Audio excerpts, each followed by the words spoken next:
Dragi moji gledatelji, u današnjoj emisiji ću vam nešto više govoriti o jednoj interesantnoj biljci koja se naziva pelin.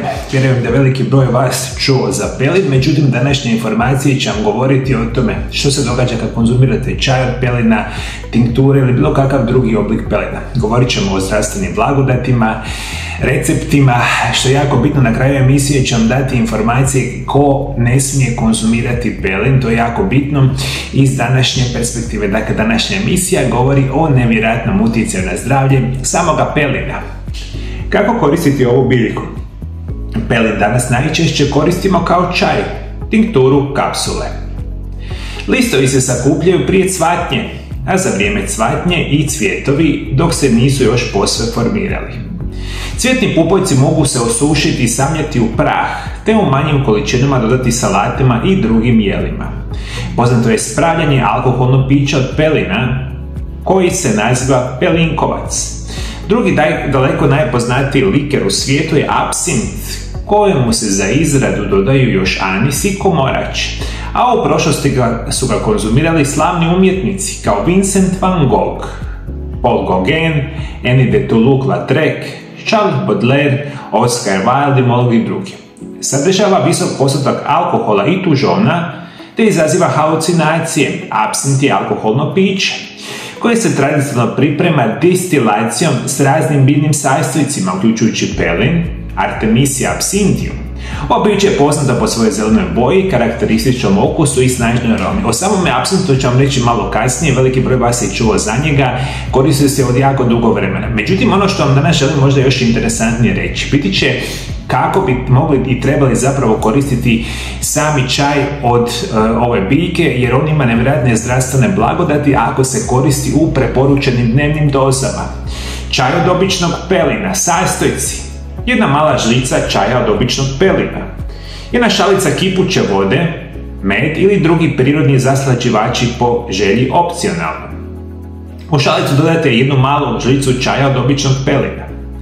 Prelijte ga kipućom vodom, poklopite šalicu i pustite da pelin otpušta svoje sastojke u vodu oko 10 minuta. Procijedite čaj i dodajte jednu malu žlicu meda ili drugog prirodnog zaslađivača. Čaj od pelina se ne smije konzumirati dulje od 3 tjedna, čak i ako se konzumira u malim dnevnim dozama. Važno je pridržavati se preporučene količine kako biste izbjegli konzumacije velike količine tujona. Tujon može imati neurotoksična svojstva i može uzrokovati ozbiljne nuspojave ako se konzumira u prekomjernim dnevnim dozama. Postoje određene kemijske supstance u samome pelinu koji se, kada se uzimaju duži vremenski period, imaju neurotoksične učinke. U kratkim preporučenim dnevnim dozama konzumirajući čaj od samoga pelina i same druge preparate možete značajno poboljšati svoje zdravlje. A kada govorimo o ekstraktima i tinkturama od pelina, ekstrakti ili tinkture od pelina prave se namakanjem pelina u alkoholu i glicerinu. Ne smiju se koristiti više od 3 tjedna. Ako se koriste u velikim količinama ili dugo vremena, mogu izazvati proljev, mučninu, povraćanje, vrtoglavicu, glavobolju i ovisnost. U težim slučajevima mogu uzrokovati oštećenja bubrega i mozga, a trudnice zapravo nikad ne smiju koristiti ovu vrstu perspektive. Dakle, mi danas kada govorimo o pelinu, imate čaj, možete ga i sami dole naravno sami praviti, međutim danas super jednostavno se kupuje u dućanima zdrave hrane. Čajevi, tinkture, kapsule, ekstrakti, a svi vi koji to možete sami napraviti još ste u puno boljoj situaciji. Još samo kraj par informacije koji su vezani za apsint. Kako se pravi apsint? Sastojci pelin ili Artemisia absinthium, glavni sastojak koji daje apsintu karakterističan gorak okus i aromu. Anis dodaje slatkastu i biljnu notu. Kopar pridonosi laganoj začinjenosti. Razne biljke i začini mogu se dodati kako bi se postigao jedinstveni okus i aroma. Apsint se priprema postupkom destilacije koji uključuje biljnu mješavinu koja se destilira sa alkoholom. Tijekom destilacije, isparavanja i kondenzacija biljnih spojeva stvaraju složenu aromu i okus. Zelena boja apsinta potiče od klorofila prisutnog u pelinu i drugim biljaka tijekom destilacije. Tradicionalni apsint često ima intenzivnu zelenu boju, ali postoji i bezbojni ili blago zeleni apsint.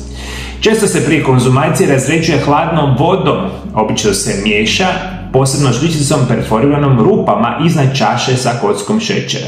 Dodatak šećera i vode omogućuje da se apsint zamagli, luš, što rezultira mliječno bijelom bojom i naglašava same arome. I ovo je ukratko vezano sa sami apsint, veliki broj vas je njega čuo, možda ga i konzumirate. Ako ste jedna od tih osoba, ajde komentirajte dolje ispod video zapise koje su vaše iskustvo sa konzumiranjem apsinta. Međutim, ajmo sada početi govoriti o tome koje su nevjerojatne zdravstvene blagodati redovitog konzumiranja samoga pelina. Tradicionalno se pelin koristi za poticanje apetita i potpore probavnom sustavu. Može djelovati kao blago sredstvo za poticanje i izlučivanja probavnih sokova. U tradicionalnoj medicini poznati kao antiparazitno sredstvo, smatra se da neki od njihovih sastojaka imaju antimikrobna i antikancerogena svojstva. Flavonoidi i drugi spojevi prisutni u pelinu imaju potencijalna protuupalna svojstva. Ovo sredstvo može biti korisno u kontekstu određenih upalnih stvari. I primarno mi ćemo danas koristiti čaj od pelina ili druge dodatke prehrani na bazi pelina za naše probavne poteškoće. Uklanjanje parazita je jedan od dnevnih krasnih vijesti, međutim svi koji imate problema sa recimo nešto što se naziva Kronova bolest ili se naziva SIBO ili slične poremećaje probavnog sustava i za bolji rad probave, apsolutno vam se preporučuje u preporučenim dnevnim dozama uzimati sami čaj od pelina. Možemo reći ova biljka potiče sekreciju žuči, ima protuupalno djelovanje, djeluje protiv depresije, uništava štetne bakterije, parazite, snižava visoku temperaturu, poboljšava apetit, potiče bolju funkciju jetre i žučnog mjehura, ublažava glavobolju, a na koži uklanja rane, čireve i ugrize kukaca, sprečava anemiju, djeluje protiv malarije i puno toga nama radi ova biljka. Dakle, ova biljka danas, i to ćemo sad malo kasnije reći, ima nevjerojatno dugu povijest upotrebe. Civilizacije i drevne civilizacije su koristile ovu biljku razne zdravstvene blagodati, a ovo su ono kratke informacije što se događa kada konzumirate sami čaj od pelina. Povijest biljke pelin, latinski Artemisia je rod aromatičnih zeljastih biljaka koji podrazumijeva preko 480 vrsta. Ovom rodu pripada i u neke od najstarijih i najcijenjenijih ljekovitih biljnih vrsta. Rod Artemisia pripada porodici glavočika Astraceae ili Compostae, u koju spadaju vrste kao što su ambrozija, cikorija, kamilica, maslačak i različak. Riječ Artemisia potječe od imena grčke božice Artemide i od grčke riječi artens, što znači zdrav ili svjež. Često se miješa sa ambrozijom zbog sličnih morfoloških obilježja. Cvate od lipnja do rujna, a cijela biljka izraženog je mirista. Latinsko ime Artemis dano je u čast božice Artemide iz grčke mitologije zbog priče da je pelin dao kentauru Hiraunu kao lijek za same ljude. I mi danas imamo veliki broj informacija da su se čak u grobnicama faraona u samom Egiptu koristio pelin. Isto tako znamo da se pelin koristio u tradicionalnoj kineskoj medicini dugi niz godina. Ono što možemo reći je Rimljani su pelin upotrebljavali kao nagradu za pobjednike, jer je naime simbolizirao blagostanje, moć i zdravlja, a napitak od pelina kao dar je označavao i davao najvećeg bogatstva, dobrog zdravlja. Kineska farmakologinja Tu Youyu je 2015. godine dobila Nobelovu nagradu za medicinu za doprinos u istraživanju artemisinina, spoja iz pelina koji se koristio u preparatu koji je 1960. godina primilo oko 200 milijuna pacijenata oboljelih od malarije. Zbog potencijalne toksičnosti pića od pelina i anise apsint mora sadržavati najmanje 20 mg tužona po litri, a udio alkohola mora biti najmanje 45%. I ključno mi za današnju informaciju da shvatite. Pelin je izvanredna biljka kada se koristi u preporučenim dnevnim dozama. Međutim, ono o čemu morate voditi računa biti će apsolutno nuspojave i tko ne smije konzumirati pelin. Visoke razine tužona mogu uzrokovati neurotoksične učinke poput vrtoglavice, napadaja i halucinacija. Osobe mogu doživjeti mučnine, povraćanje i bolove u trbuhu. Ako ste alergični na ambroziju i druge biljke u obitelji Astraceae, pelin može izazvati alergijsku reakciju. Alergijske reakcije na pelin mogu se manifestirati kao osip, problemi s disanjem ili iritacija kože. Prekomjerna upotreba pelina povezane apsolutno sa čak oštećenjem jetre, oštećenjem bubrega. Svi vi, recimo specijalno trudnice dolje, nemojte koristiti pelin i specijalno ne smiju koristiti osobe koje piju velike količine lijekova.